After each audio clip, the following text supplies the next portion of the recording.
nem bírom elfogadni, hogy elmentél. Köszönöm azt a sok mindent, amit értem megtettél. Felkelek, de már nem látom az arcodat.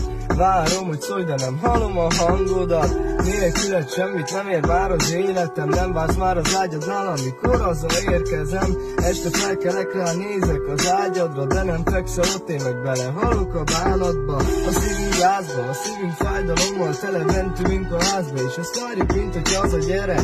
Gyere a tudat, hogy nem jössz, felemész minket a szívünkben, nézd tovább, és őrizzük minden emléket. Hiányzik, hogy szendvicset csinálsz nekem minden reggel. A képet nézem, és ordítom, mama, még ne menj el. A szívemben az örömöt felváltotta a bánat.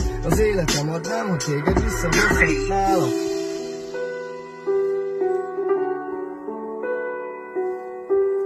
Fáj, látom, hogy papa is tönkre van. Fel kell főzni neked a kávét, csendben van. Csavarodtam, sokszor idegesítettelek, de tudod, mindenkinél jobban szerettelek. Kérkedtél a széltől is jóvtál, és amíg haza nem jöttem, addig nem aludtál. Most már nem hajtogatod a ruhámat. Kérlek, bocsásd meg minden hibámat. Nem tudom, mit csináljak, nem tudom, hogy mit kéne tennem. Nagyon szeretlek helyetted, nekem kéne ott lennem. Nem foghatom meg a kis kezedet, vele halok, hogy nem látom a szemedet.